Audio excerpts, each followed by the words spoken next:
My name's Julian Donaldson. I'm the Chief Executive Officer of the National Trust of Western Australia. It's my great pleasure to welcome you to the Curtin Family Home Lecture for 2022. John Curtin's use of poetry in Australia's darkest hour, presented by Dr. Toby Davidson, who, as you will discover, is a direct descendant of John and Elsie Curtin. The National Trust acknowledges its properties are situated on Aboriginal land across the state. The National Trust recognises Aboriginal people remain the cultural and spiritual custodians of their land and continue to practice their values, their languages, beliefs and knowledge. The National Trust is committed to working with Aboriginal people to ensure these practices are recognised and included in the conservation and interpretation of its properties, and that Aboriginal people are consulted and involved in the development of Trust projects and programs. It's my great privilege to acknowledge any Aboriginal elders who we may have here tonight and to pay our respect to them and to those who've passed. This is the first of our Lotterywest Heritage Conversations for 2022. Lotterywest is committed to supporting Western Australian community groups, and we thank Lotterywest for the support that continues to enable us to provide events such as this to celebrate our heritage. It's my great pleasure to welcome the Honourable Kim Beazley AC, Governor of Western Australia and Patron of the National Trust of Western Australia. And also welcome to our host for the evening, Josh Wilson MP, Federal Member for Fremantle. Welcome to our National Trust Chair, the Honourable Bob Kachira APM, and Council Member Margaret Harper, and also the Honourable John Cardell, Chair of the WA Heritage Council. Welcome to the Curtin family members that we have with us here tonight, Barbara Nay Curtin and Gary Davidson, Josephine and John Curtin III, Beverly Nay Curtin and Trevor Lane, and Stephen Davidson, Toby's brother. And I'd also like to acknowledge and thank Sherry and her team at the Grove Library here for your hospitality, the welcome you give us and the enormous support that you provide with the National Trust events that we now enjoy so much holding in this place. And also to thank the team from the National Trust for the enormous amount of work and energy that brings about an evening such as this tonight. We have an apology from National Trust President, the Honourable Dr. Ken Michael AC. Ken would love to have been here tonight, but just unfortunately couldn't make it. And finally, a very heartfelt thank you to National Trust members who are here tonight. Your membership helps to support the places you love and protect them for future generations. Your support is crucial in enabling the Trust to achieve its mission, which is to connect communities to the value of Western Australia's diverse natural and cultural heritage. I'm now going to hand over to our host for the evening, Mr. Josh Wilson, MP, Member for Fremantle. Josh Wilson has been the Member for Fremantle since 2016 and was appointed Shadow Assistant Minister for the Environment after the 2019 election. And in the federal sphere, heritage fits into the environment portfolio. So not only is Josh representing the electorate of Fremantle, which of course once embraced Cottesloe, which is where John Curtin lived, but he's also got a great passion for heritage. Josh grew up in Fremantle and for more than a decade has made a very significant leadership contribution through his public and community service. Welcome, Josh, and thank you for joining us.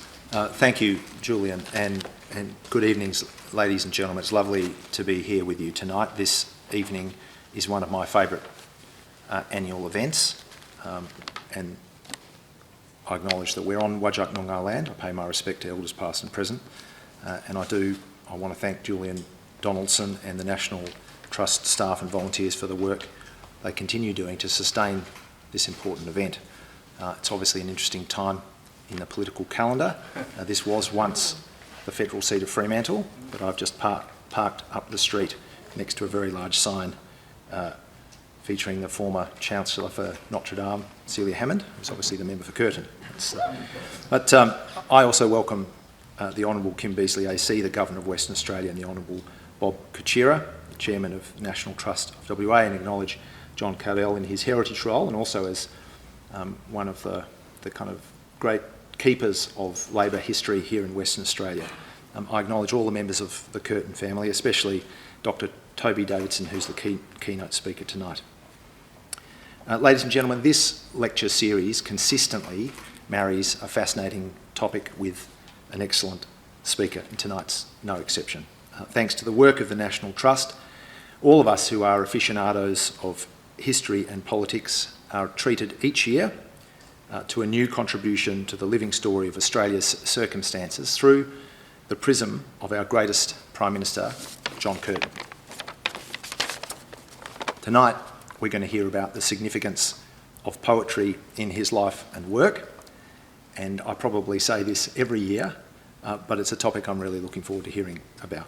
I studied English literature at UWA and Melbourne University. I've taught English and writing at Curtin, and I say without embarrassment that my preparation for life as a representative was first of all to be a failed novelist. I think that's quite good preparation. It's unremarkable to say that there are lots of parts of the hurly-burly of political life that don't particularly allow much space for poetry or even for what you might describe as poetic intent. But there should be room for it. And there are times when I believe we need it very much, and I believe we're living in one of those times now. There's always been a risk in Australia that the value we rightly place on egalitarianism and the earthy everydayness of our social norms means we drift towards a kind of reverse snobbery, a position from which arts and culture is seen to be an elite indulgence. And that's wrong, and it's harmful. Arts and culture, music, dance, literature, sculpture, some of the richest personal and communal experiences of life belong to all of us. And because poetry is language at its most intense and precise and affecting, to exclude poetic intent from politics and public life is to water down and dull down our democracy. At the risk of being quoted out of context, I would say that egalitarianism, among other things, should mean poetry for everyone. And it seems to me that John Curtin, as a unionist and a newspaperman and a Labor Prime Minister, took that approach in his life and work. But before we all benefit directly from Toby Davidson's scholarship and expertise on that matter, we're fortunate to have really a double act tonight because we're fortunate to hear first from the Honourable Kim Beazley. There are, I can tell you, lots and lots and lots of topics on which it is excellent to hear from Kim Beazley, and this is no doubt one of them, because Kim has been one of the most notable politicians and public figures, without exaggeration, in the last 40 years of Australian life to swim against the tide of an increasingly impoverished political discourse. I remember that one of the bizarre recurrent criticisms of Kim Beazley when I was young, when I was being turned on to politics by the government that Kim was a part of, one of the bizarre recurrent criticisms was that he spoke too well, that he was too well read, and that his vocabulary was too rich. Thankfully, for all of us and for Australian political life, he didn't particularly care, or I think he didn't particularly care, I don't know. But if he did care, he didn't change, and that's the important thing. And before coming tonight, I did go back and have a look at Hansard, which is easy to search through, much easier to search through now than it was in the early part of Kim's time. And sure enough, even in the back and forth of a fairly straightforward parliamentary debate, Kim was dropping in bits of Keats and Coleridge and references to Don Quixote. About Peter Costello, actually. There was a good extended quote from the Ancient Mariner, but I won't treat you to that. So it's now my honour to introduce a person whose commitment to the value of history and whose deployment of the English language in the vital cause of democracy and good government has few peers. A man whose contributions to Parliament and to public service have been extraordinary and have included being a Cabinet Minister, including as Minister of Defence, Leader of the House, 2 stints as Leader of the Opposition, which is the hardest job in politics, 6 years as Australia's Ambassador to the United States, and now, of course, as the Queen's representative here in Western Australia. Can you please join me in welcoming the Governor of Western Australia, Kim Beazley. Well, thank you so much, Josh, for that excessively flattering introduction. I think the word was from the ancient mariner, many men so beautiful and they all dead did lie, but 1,000 slimy things lived on, and so did I. That was it. That's not a bad quote, I think, for the purpose of the time. But I also, as you did, acknowledge the Whadjuk people of the Noongar Nation, on whose lands we're meeting, and I pay my respects to their elders, past and present. I say it in the certain knowledge that this land has been in Noongar hands for at least 40 or 50,000 years. When I do the same acknowledgement at Government House, that's not so. Where Government House is, the Noongars have been in charge of that for about 10,000 years. Prior to that was the Balladong. And when the big melt came, the Whadjuk people's lands were from about here to about 50 miles past Rottnest. And the Derbil Yerrigan, the Swan, still runs out to that point under the water. And if you want to see brilliance in diplomacy, when you know about the character of Aboriginal attachment to the land, you can learn a great deal from contemplating the fact that they pushed themselves after the big melt back into what had essentially been Balladong land. It's worth studying these things because there are a few things that we can learn from them, and one of them is how you settle issues civilly. Can I also acknowledge, and I'm very proud to be having the chance here to introduce you, Toby, and acknowledge Dr. Toby Davidson, who is the author of Good for the Soul, John Curtin's Life with Poetry. And just to say a word or two about him in the course of the introduction. Can I also acknowledge Josh, which I just have, Bob Kachira, an old friend who's chairman of the National Trust, Julian Donaldson, Chief Executive Officer of the Trust, and I'm glad that Margaret Harper and John Cardell are here too from the Trust. And above all, can I now acknowledge the members of the Curtin family are here. Barbara, whom I was at school with, and Gary Davidson, Josephine and John Curtin III, Beverly, née Curtin, and Trevor Lane, Stephen Davidson, who is Toby's brother. I think the book's title is Good for the Soul. Actually, it's about John Curtin's soul. That is what the book is essentially about. And one would have thought that Curtin, as a subject of biography, had been done to death. And indeed, I think the latest brilliant piece was done by John Edwards, who's done this 2-volume history of John Curtin's war, and which changed a lot of views about Curtin, particularly in the area of economic management. But it hadn't got at this. These are things which I don't think historiographically we handle very well. We do not handle the soul very well. It's the antithesis of studying the documents at the time, which tend to take you down a practical road whenever it is that you see it. One of the things that's always puzzled me, and it's not directly dealt with here, indirectly it is, and that is why those two fundamentally deeply conservative independents put Curtin into power. Now, the normal explanation is the Liberals had fallen apart as they sacked Menzies and they created a circumstance of instability in the Parliament, and they looked to Curtin. Well, they never really answer is the question, why did they look to Curtin? Beyond the fact that he led a semi-united party, but one of the things that Curtin said when he became leader, it was that, thank God, I'll never have to attend another bloody unity conference in New South Wales. And he actually had behind him a very recalcitrant lot in many ways, who made his life sheer hell, particularly Arthur Call and the wild man of East Sydney, whose name momentarily slips my mind, but... Sorry? Eddie Ward. Of course, Eddie Ward. Yeah. And and they constantly attacked. They attacked him because they alleged that he was trying to set up a national government, which Evatt was advocating very strongly, and which certainly the independents advocated, and Menzies had even offered to serve under Curtin as a Prime Minister in a national government. But he did not do that because he wanted a coherent government in the time of extremity. They went for him basically because he was in all ways obviously a great man. And part of that being a great man was the depth of his soul. And that could come through after he himself limited his drinking.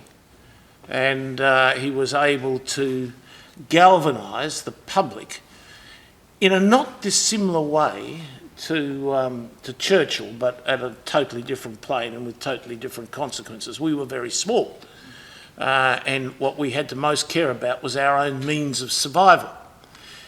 And our own means of survival was something that Curtin believed in, but not many.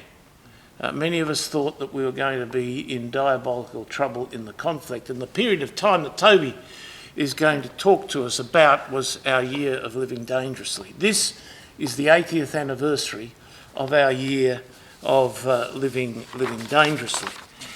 Like all Labor Party leaders, you find yourself, I found myself doing this when I was Defence Minister more than when I subsequently became a leader.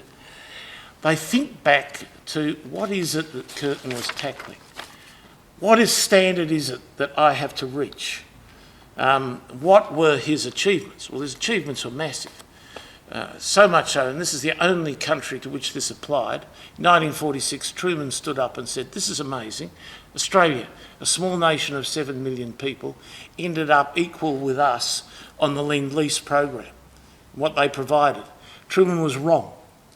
We were the only country with whom the United States allied to whom the United States ended up in debt. A debt we forgave, which was not within them to forgive the others who were not so well placed in relation to their owings on the Lend-Lease program. But that was because, using the good offices in many ways of Essington Lewis, who was the chairman of BHP, who actually prepared us for war when the government wouldn't in the 1930s, he was able to put in place a situation where basically we fed and supplied 95% of the American army in the Southwest Pacific regional zone. And that was easy for Curtin, not easy for others, because he had no belief in economic verities. He had only a belief in what the Australian people were capable of, and that they would do what needed to be done, and he was going to make sure that is what exactly we did. But he spent years with dark nights of the soul. He didn't have Churchill's black dog, but he certainly had a sense of trouble all the time. He couldn't exist within the Labor Party in the 20s and 30s and hope for leadership without having a great sense of trouble. And he fundamentally did. Almost impossible to organise loyalty around him, but he did extremely well at doing that. So what gave him the inner mental strength to do it? Well, I think Toby's told us, and it's all here in this book. And I don't want to steal his thunder, because I know he's talking about 1941, 42. But I will steal something which I'm sure he's included, because Bernard O'Dowd was his favourite poet.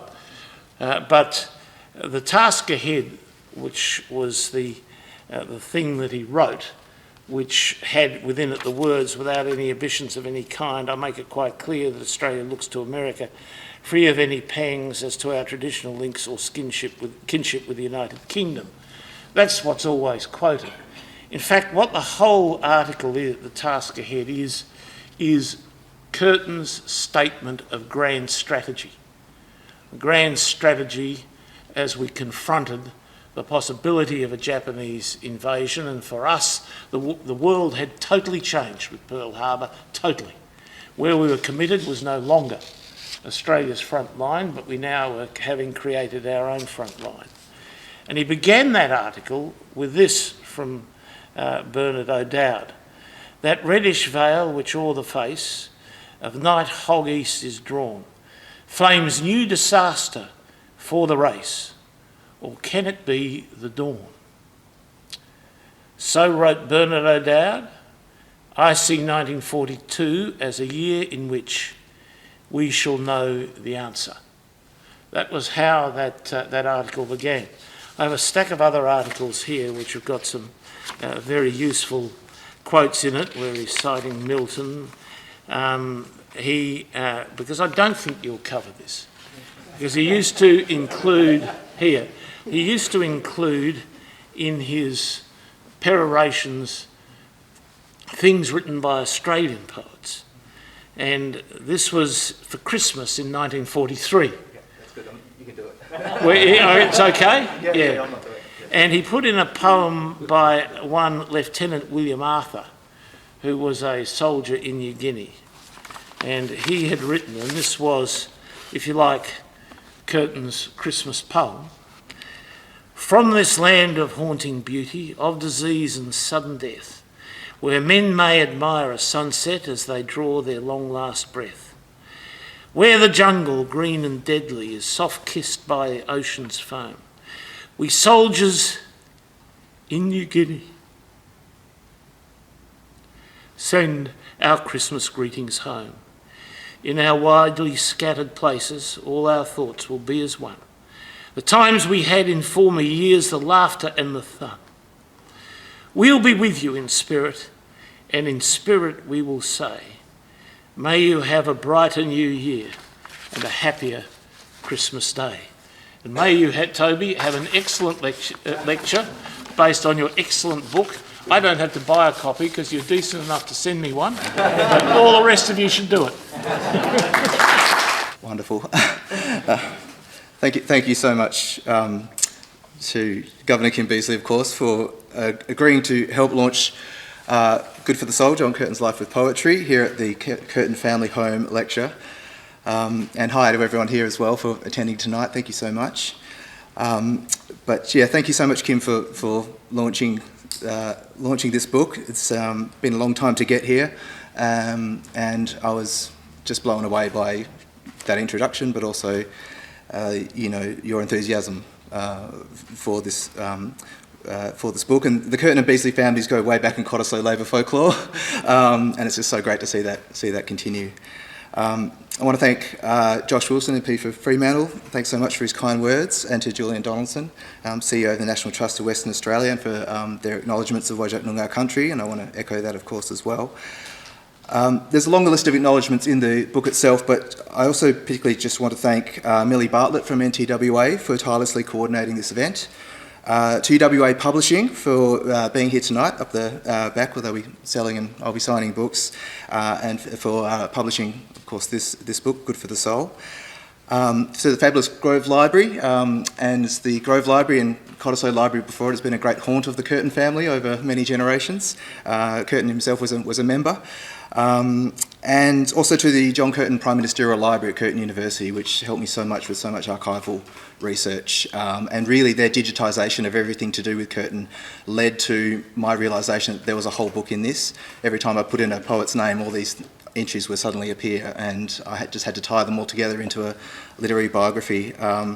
And I realised that I was in too deep and I had to keep going.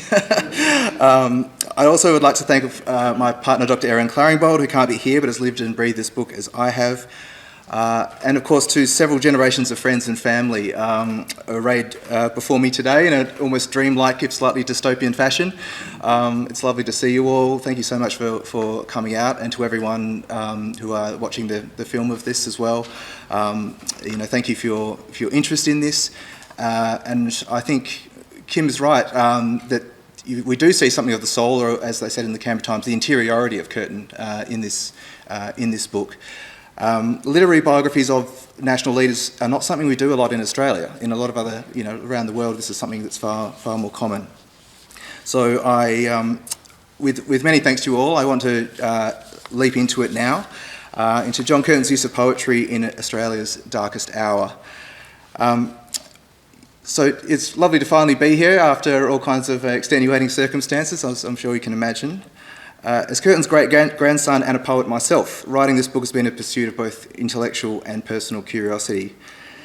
It's sometimes said, more often believed, that poetry has no pragmatic value, that their poems are just word puzzles simply devised as a result of an excess of cleverness, sentiment or self-indulgence.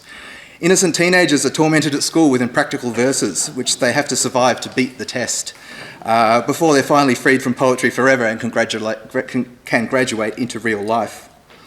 Poetry doesn't sell in Australia like it does overseas. Poetry is neither economic nor rational nor practical. It won't secure you a car or a house or a job, or maybe a job sometimes, and thus, so the conventional wisdom runs, it's absolutely useless in a crisis. How then did Australia's most highly rated Prime Minister end up quoting British, Australian and American poetry to the public to call them forth during the nation's greatest ever military crisis? And how did he end up using poetry to soothe his mind to better deliver his famed wartime leadership? Further, how is it possible that the same Prime Minister recommended that every man should read poetry for the good of his soul and gave speeches expounding the importance of the arts right in the thick of the war? The truth is that poetry was integral to Curtin the communicator as well as Curtin the man. Good for the Soul is a rare thing in Australian publishing. As I said, a literary biography of a national leader. It exhaustively tracks Curtin's life with poetry, from his childhood performance of Sir Walter Scott's swashbuckling romance Marmion in the small country Victorian goldfields town of his childhood, to verses composed to honour him after his death in office in July 1945. In this lecture, I will consider in depth two speeches and one written statement, the Task Ahead statement, sometimes known as the Turn to America statement, from December 1941, only 2 months into Curtin's Prime Ministership, and I'll finish with a bit of a coda into 1942 as well, our year of living dangerously, as Kim said. So in December 1941, John Curtin called this our darkest hour in a radio broadcast to the nation on the 8th of December as Australia declared war on Japan in the aftermath of the Pearl Harbor attack, which drew the United States into the war. This period from Pearl Harbor to the 64th and last Japanese air raid on Darwin in November 1943 has been cast by many historians as Australia's darkest hour, when a nation-state only 40 years old faced the very real prospect of invasion by a foreign power. Before proceeding, however, I have to say that the recently completed online map of Australian frontier massacres by Lyndall Ryan and the University of Newcastle causes me to think that this darkest hour of struggle with a foreign power in 1941 also has a rival darkest hour of a different but not unrelated kind in British invasion and the frontier wars. The study of one can surely foster empathy and understanding regarding the other, and I hope that over time they become equally well known, because the better a nation knows itself, the less deluded, more caring and more capable it becomes.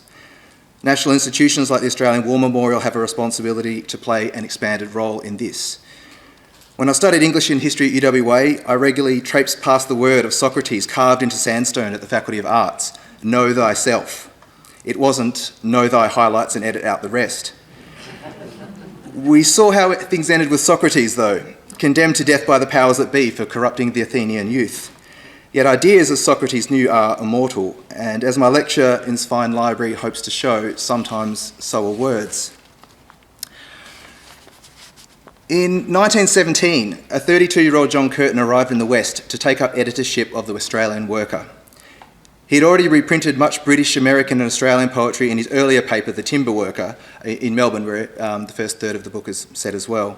And he'd also been schooled in the quoting of poetry and political speeches by his mentors, Labor MP Frank Anstey and the British socialist Tom Mann. Curtin established an early reputation in Melbourne as a rousing speaker who dressed like a bookish recluse.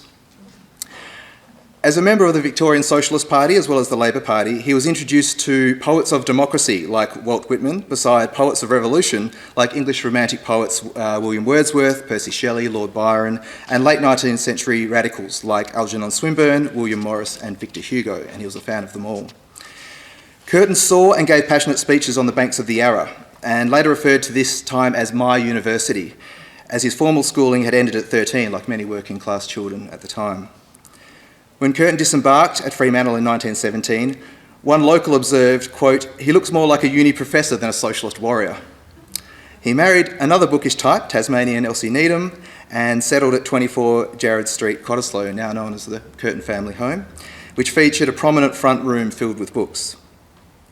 Curtin quickly became staunch friends over in the West with the first great anthologist of Australian poetry, Sir Walter Murdoch, after whom Macquarie University is named, who is a foundation professor of English at UWA and whose night classes Curtin also attended, along with the novelist and playwright Catherine Susanna Pritchard and many other literary luminaries in the West. Aside from a handful of satirical sketches, which are compiled at the end of the book, Curtin never wrote any poetry of his own. He was, however, quite used to the company of poets. His father-in-law, Abraham Needham, who lived with the family in Cottesloe, having moved there from Tasmania, published a blood-red hardback of tub-thumping socialist verse entitled The Radicals, and Curtin's daughter, Elsie, published a chapbook, Killed in Action, Another Verse, in 1944. From Curtin's earlier Melbourne days, he knew radical poets such as Bernard O'Dowd, who Kim mentioned and we'll come back round to, Marie Pitt, Louis Essen and R.H. Long. None of these are really household names today, but they still appear in major national anthologies and at the time were considered quite big names. As Prime Minister, Curtin also later befriended Dame Mary Gilmore, who is our incumbent Prime Minister's great-great-aunt and appears on the $10 note. See my article in The Conversation for more on that. They corresponded with one another, Curtin and Gilmore, and also continued to correspond for many years with the Curtin family, with Elsie Curtin after John Curtin's death. And it was quite interesting while researching this and coming across Mary Gilmore's letters in her florid handwriting to find a depiction of my own mum at 2 years old appearing in one of Elsie Curtin's letters. You can find that in the book itself. Okay, but over to 1941 when Curtin first became Prime Minister, and like I said, I'll focus mainly on this late 1941 period and then move a little bit into 1942. So in his first days as Prime Minister in October 1941, and as Kim said, it was due to the independents moving over to him. It wasn't an immediate election victory. But in his first days as Prime Minister, Curtin presented himself to the press as a self-styled intellectual over at the Curtin House, who enjoyed relaxing when he could, with a book, a beach walk, a game of cards or fossick in the garden. He also revealed that he held to a Sunday night poetry ritual. Sydney's Sunday Telegraph reported it thus: "At the age of 56, John Curtin becomes the first Prime Minister from West Australian electorate. This ex-journalist, who led the opposition for 6 years, is known to the public as a brilliant orator and debater with the best command of vocabulary of any Australian politician. To his family and close friends, he is also the man who loves to read poetry, especially Milton, and confesses to being an alleged bridge player and bowler. At his home in Cottesloe, WA, John Curtin has a library of more than 2,000 books. Quote, "For 20 years it has been my habit on Sunday nights to devote at least an hour to reading poetry. For 20 years. I read them all from Chaucer on, but my favourite is Milton. Yet I don't suppose many people read him today. Every man should read poetry for the good of his soul." The new PM, the public were reliably informed, read and recommended poetry, especially the works of the author of the epic poem Paradise Lost, John Milton. Perhaps Curtin was drawn to Milton in part because of Milton's reputation as well as a famous libertarian who gave anti-censorship speeches to the British House of Commons, something Curtin drew upon in his own parliamentary speeches attacking the wartime censorship of the Menzies and Fadden governments. Curtin was also drawn to Milton's exploration of religion, society and the human condition. He himself had abandoned Catholicism for radicalism in the Labour movement in his teens, but still referred to the Bible and used Christian concepts in public and private rhetoric, especially when he sought to appeal to American ears. General Douglas MacArthur, as Curtin would discover a few months later, was a fellow fan of American poetry, and in one of their first meetings they discussed poet and philosopher Ralph Waldo Emerson. And it's something that isn't often considered when people and historians often ask, what was the basis of this great friendship between two very opposite people, and people from very different politics in their own domestic spheres. And literature was one of their, and also literature of high ideals was also one thing that bonded them. But back to the phrase from Curtin himself at those early interviews with the press, "for the good of his soul," because there's another dimension to that. For the good of his soul is really the 1940s version of to support your mental health. And as the war dragged on, colleagues and journalists discovered that the discussion or recital of poems seemed to calm Curtin, a lifelong workaholic, and lift him out of a state of nervous exhaustion or his own crushing black moods, as they were known, although they were slightly different to Curtin's black dog, as Kim was saying. But certainly both men experienced the extreme mental and emotional strain of leading their respective countries through a war unlike any other. Now to the first speech I'll consider, which is Curtin's radio broadcast on the 8th of December 1941, the same day as word came through of the Pearl Harbor attack. It famously opened, "Men and women of Australia, we are at war with Japan." Straight to the chase. Japan, Curtin intoned, had struck like an assassin in the night, but such flourishes soon gave way to a steely determination to mobilise the nation. And so he said this: "There is a place and part for all of us. Each must take his or her place in the service of the nation, for the nation itself is in peril. This is our darkest hour. Let that be fully realised." And he went on, "Men and women of Australia, it is my duty to sound a tocsin, or an alarm. I proclaim a call unto you. I do it in the words of Swinburne. Come forth, be born and give, thou that hast helped to... Come forth, be born and live, thou that hast helped to give, and light to make man's day of manhood fair. With flight outflying the sphered sun, hasten thine hour, and halt not till thy work be done." Thus Australia went to war with Japan on the back of lines 428 to 430 of Algernon Swinburne's The Eve of Revolution, a long poem from his 1871 collection Songs Before Sunrise, a socialist favourite which Curtin had learned in his youth. The poem was inspired by Mancini's unification of Italy, which was now an Axis enemy, but the broader ideas of liberty and freedom emerged as the poem's chief concerns. And this remains the only recording of John Curtin reading poetry. You can find it on YouTube. It was kept because of its historical significance, whereas other recordings, like the poem from the soldier that Kim read before, were taped over due to the lack of materials and the acetate discs that they used at the time. But this remains, and you can find the whole thing on YouTube. And I'm going to play just the last minute of this so you can hear him do a better job of reading it than I did. And I'll just play the last minute of it for you now. Okay. So let's go for about a minute. Men and women of the Commonwealth of Australia, it is my solemn duty tonight to sound a tocsin. I proclaim a call unto you. I do it in the words of Swinburne. Come forth, be born and live, thou that hast help to give, and light to make man's day of manhood fair. With flight outflying the speared sun, hasten thine hour, and halt not till thy work be done. God bless you all. You have been listening to a message to the people of Australia by the Prime Minister, the Honourable John Curtin. There we are. So, he did do a better job. So yes, that's the only recording that I believe survives of him reading poetry. And you can really hear the delivery. He cut his teeth as a street corner speaker, really projecting his voice out and really believing in these lines. You can imagine these lines echoing through people's houses as they gather around the wireless to hear the Prime Minister's speech in response to Pearl Harbor. Curtin more often than not cited poetry at the start or the end of speeches in this way. And of course he was a great proponent of the Air Force and air power, so with flight outflying the sphered sun. But Swinburne's concluding line that halt not till their work be done was an ethos for Curtin himself, those around him, the armed forces and the country more generally as Australia moved to a war footing. A direct radio telegraph to Washington was established, Parliament was recalled, private citizens were instructed not to take holidays, drills were done, trenches were dug, windows blacked out, family members farewelled. Curtin himself did not return to Perth for that Christmas, making it the first one he and Elsie had spent apart as husband and wife, and possibly also the first apart from his adult children in 24-year-old Elsie and 20-year-old John. The war would call upon them all.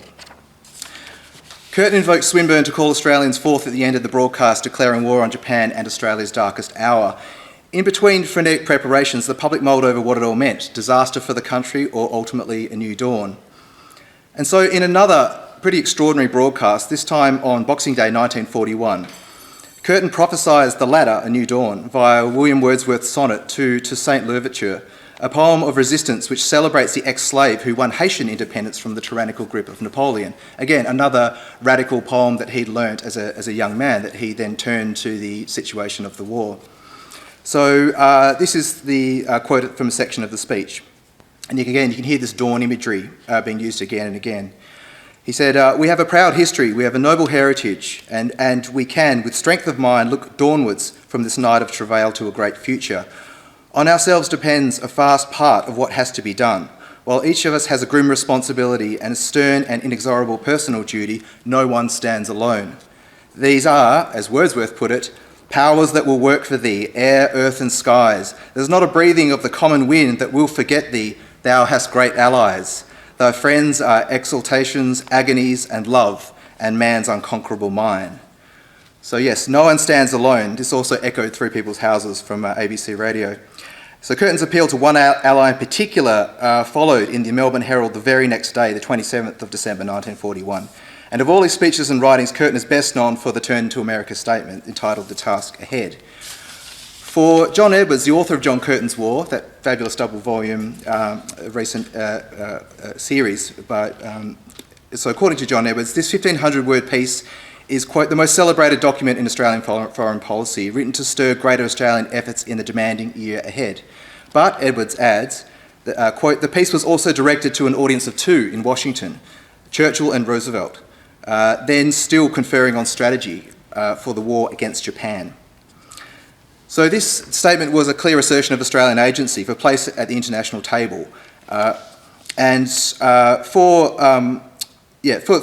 this particular piece, for this article of monumental historical significance, Curtin chose to begin with the words of Australian poet Bernard O'Dowd, who he'd known personally from his young days. They were both members of the Victorian Socialist Party. They were personal friends. At one point, O'Dowd described to the other older socialists that Curtin was one of several young tiger cubs who were coming up through the ranks at the time.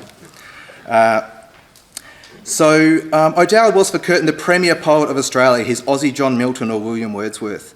And so Curtin began the task ahead with a quatrain from O'Dowd's Dawnward, first published in 1902, when Curtin was an idealistic young man in the Afterglow Federation. And I'll get to that in a second. But the poem depicts a young Australia on the precipice of ruin or the dawn of greatness, with the image of a red-veiled sun serving either as a portent of doom or a symbol of hope. However, as Douglas Stewart, the famous Bulletin editor and poet, remarked, quote, "O'Dowd never for one moment allowed himself to think that his image of the reddish veil portended disaster. It was the dawn. He never doubted it. Clearly, burningly, passionately, without apology and without fear of ridicule, O'Dowd saw Australia with all its faults as the hope of the world." So Curtin shared O'Dowd's hope and vision, and so began the task ahead with these words, which Kim read as well, but I'll reread. "That reddish veil which o'er the face of night hag east is drawn, flames new disaster for the race, or can it be the dawn?" And yes, Curtin then continued in his article, which appeared in the newspapers, "So wrote Bernard O'Dowd, I see 1942 as a year in which we shall know the answer." And then he went on to those famous lines, "Without inhibitions of any kind, I make it quite clear that Australia looks to America free of any pangs as to our traditional links or kinship with the United Kingdom. We shall exert all our energies towards the shaping of a plan with the United States as its keystone, which will give our country some confidence of being able to hold out until the tide of battle swings against the enemy." So for Curtin at that moment in Australia's history, this imagery and the inspirational ideas behind it spoke powerfully to the potential dawn of liberty and the realisation of Australia's maturing on the world stage as more than just a far-flung outpost of the British Commonwealth. This dawn would not come easily, of course. It required, as Curtin put it, quote, "the reshaping, in fact the revolutionising of the Australian way of life," as the nation responded to the Pacific War on its doorstep. I want to finish with a coda from 1942. So in March 1942, General Douglas MacArthur, of course, came out to Australia, the sort of messianic arrival, following a month earlier the fall of Singapore, which was a real crisis for Australians and remains Britain's largest military surrender. And it puts, challenged Australians to think that they were not going to be protected by a British Bulldog stationed to the north. That reality was not going to happen, and that they would need a different way to proceed. And I've talked, of course, about MacArthur and Curtin's relationship of high ideals and both men loving poetry of great ideals and having that in common. But I want to skip to August 1942. Because in August 1942, John and Elsie Curtin attended Dame Mary Gilmore's 77th birthday party in Sydney, hosted by the Henry Lawson Society, attended by prominent literary and political figures at a Dickens-themed club called the Pickwick Room, with all these pictures of Dickens things on the wall from the various Dickens novels. His brief speech that night was not widely reported and is not widely known. Nevertheless, it's one of my favourites as it reveals exactly why he dearly valued literature and the arts right in the thick of the war, in a city which had been shelled by Japanese midget submarines just 3 months earlier, less than a kilometre or two away from where he was even speaking. For those who, like me, who have endured the reductionist claptrap of economic rationalism, it also serves as something as a healing balm, or as my partner Erin put it, a warm hug. That night in 1942, Curtin declared, and I'll finish with this, quote, "There is no censorship on poetry, at least not always. In any case, it would be very difficult to enforce it if anyone sought to impose it. Australia does not consist of the buildings around us, the thoroughfares, the munition factories. It consists basically of human beings, not only their physical presence, but their mental capacities and, I believe, their spiritual purpose. How shall they express their individualities? Through the men of letters, the poets, thinkers, dreamers, artists, sculptors and musicians. Without the collaboration of these, this country would be but a material place, well fed perhaps, but not happy or enduring." Thank you, everyone. Of course, there's much more in the book, and I'm happy to answer any questions. Thank you very much for coming. We have a couple of minutes. Obviously, we're a little bit later than we planned to be, but Toby's very happy to take any questions if anybody has one from the floor. Over in the back over there, sir, yeah. The question was about how Curtin used poetry to get people to jump out of the sort of abysmal reality that they found themselves in. He was doing two things at the same time. One was actually using poetry, as we saw here, to make people wake up to the abysmal reality that faced them.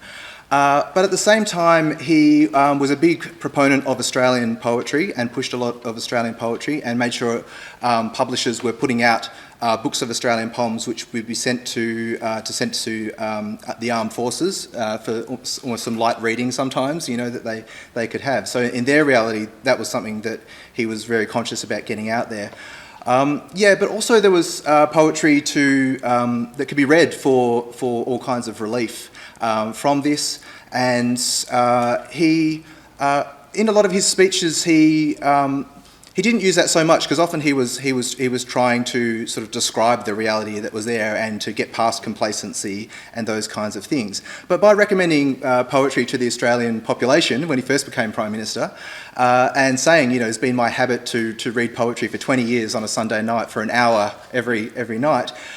This was a time of wartime austerity, and he was trying to get people to, he said brains and brawn are better than bets and beer. He was trying to get people to not spend money, to be austere, to stay home, and as I guess we can relate to now, and to do things which were sort of austere kinds of things, like not waste their money.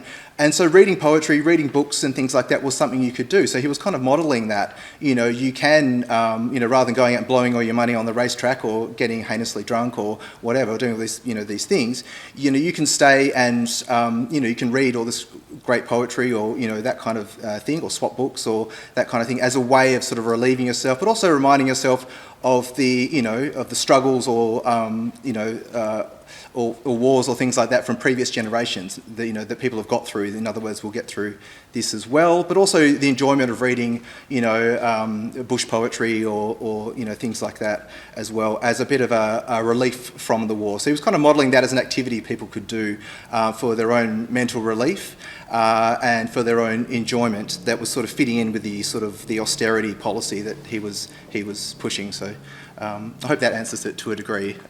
Yes. Thank you, Toby. We could just take one more, that very quick at the back of the room there. Thank you. Yes. Well, once this is recorded, it'll go up on YouTube, and I hope some more teenagers will find it. And yeah, thank you so much for coming along. I mean, I teach teenagers at Macquarie University, and I teach poetry to them.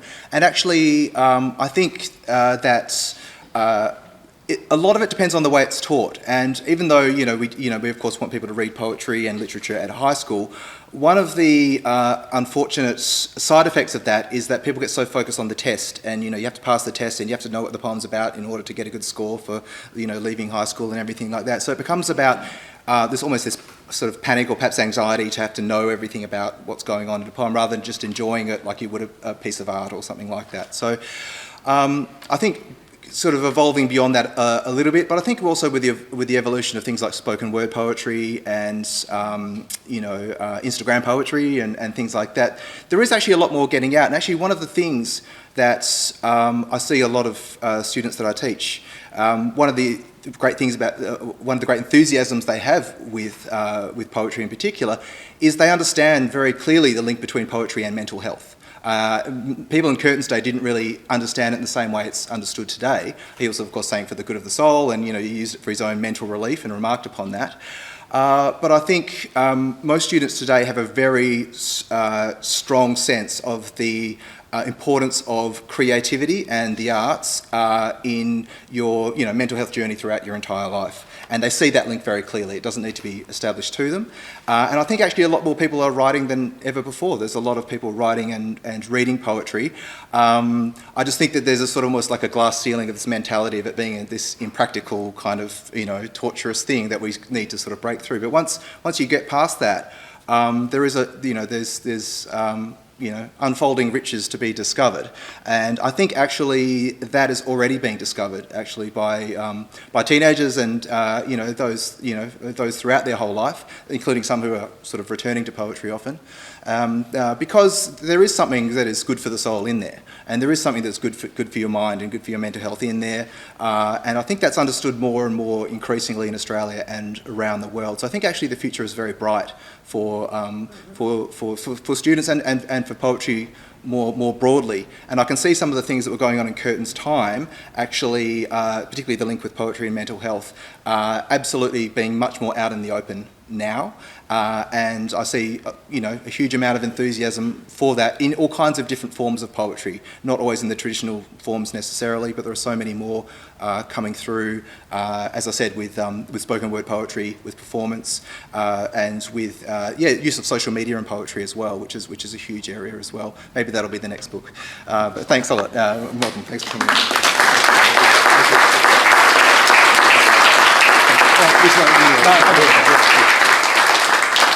Thank you, Toby. It's now my pleasure to welcome the Honourable Bob Kachira, APM, who is the Chair of the National Trust, to give us his thoughts. Thank you, Bob. Thanks, Julian. And I must say, Toby, your last comments about teenagers, I've got a 15-year-old grandson who announced this week that he loves English literature, which absolutely delighted me because that was also my favourite subject when I was in school. Because I grew up in Wales, and being a Welshman, my mother used to drum into me, being a fierce Welshwoman, that to be born Welsh was not to have a silver spoon in your mouth, but to have music in your heart and poetry in your soul. And it's absolutely the case, I might say. Absolutely the case. So I think John must have had a little bit of Welshman in there somewhere. A little bit. And Irish. Well, the Irish are only Welshmen that could swim. You realise that?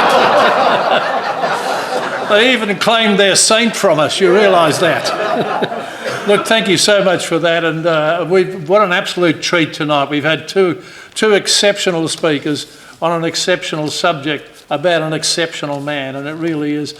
I had the great pleasure recently to take the current minister, David Templeman, through the Curtin house, and he, like me, it was my first visit there also, and I thought when you were speaking tonight about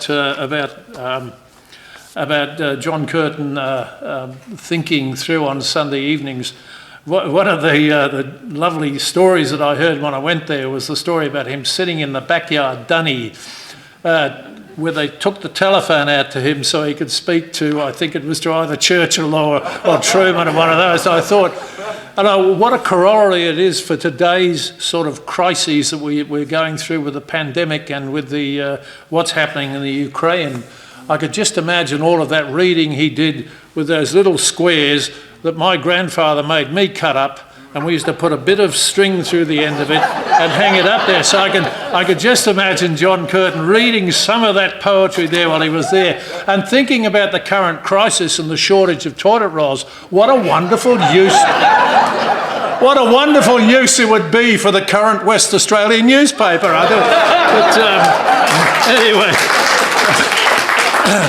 I won't dwell on that. Toby, or muse on it. Toby, thank you so much for tonight's presentation, and can I thank you also? Can I also thank you for an outstanding book? I've only had a chance to briefly look through it, and I will make sure it's my reading over this coming weekend. I might say over Easter.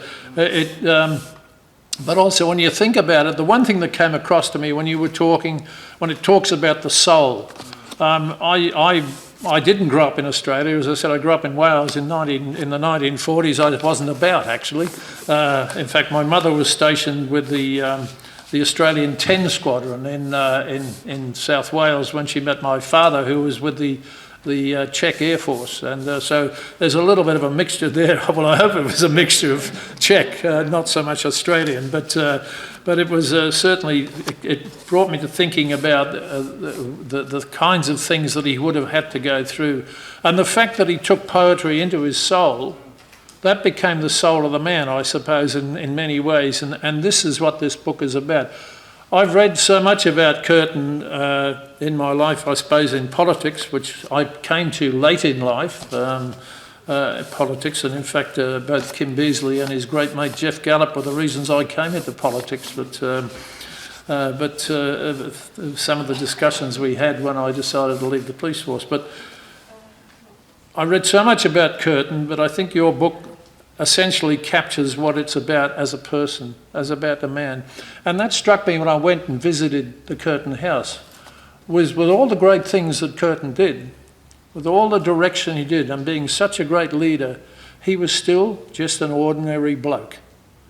A bloke that loved his country, loved his family, loved what the country and his family stood for, and that's why he went out and made sure that we endured. That was incredible to me. Our second, I must say also, our second discourse tonight was from Kim Beazley, who is the Governor Beazley, I'm sorry, I always go, Governor, I won't call you His Excellency, I know you don't like that term, but tonight's speech was excellent as usual, and it shows the depth of knowledge you have of the man and the depth of knowledge you have of the politics in this country, I might say, and I thank you for that. It's another interesting point that when I was in politics, Kim was my boss. His successor, I used to be his boss. So it's a bit of a switch around. Thank you both. I also take this opportunity, because I know you're coming to the end of the run, to thank you for the incredible support you've given to the Trust, and to not just myself, but also I know to the Heritage Council through John Cowdell. And it's so important that we remember, as Curtin did, we remember the lessons and the poetry and the words that are said and have gone before. Because if we forget those, we repeat the same mistakes, and we're seeing it currently in Europe. On the question of crises, I spoke to my father's family just 2 days ago. They are living 130 kilometres from the current border with the Ukraine. So it is good for us to dwell on the kinds of thinking and the kinds of things that Curtin talked about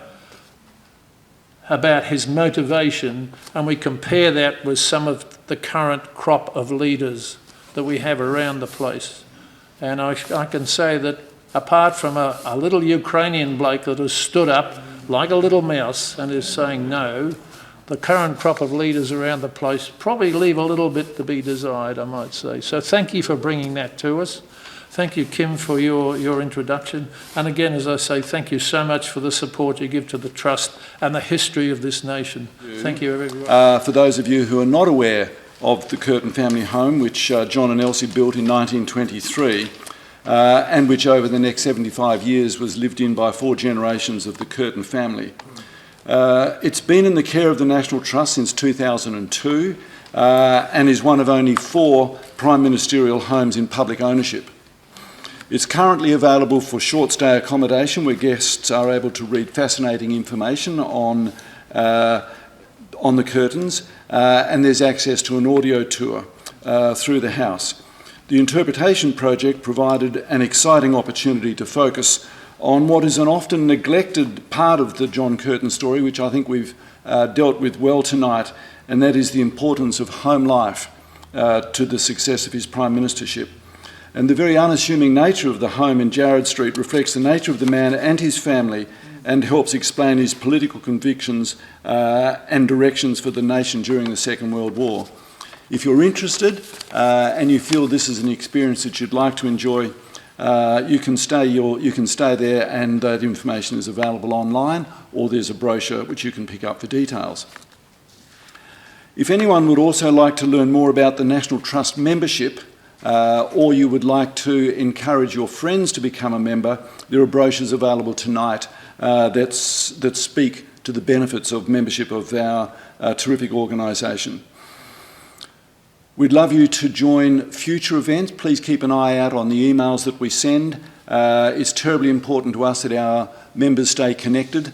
We're delighted that international borders are opening, and that soon, as you book flights overseas, you'll realise one of the great benefits of membership, because I would imagine if you had only entered a National Trust property in the UK twice, you'd be on profit after you've paid your fees here in Perth.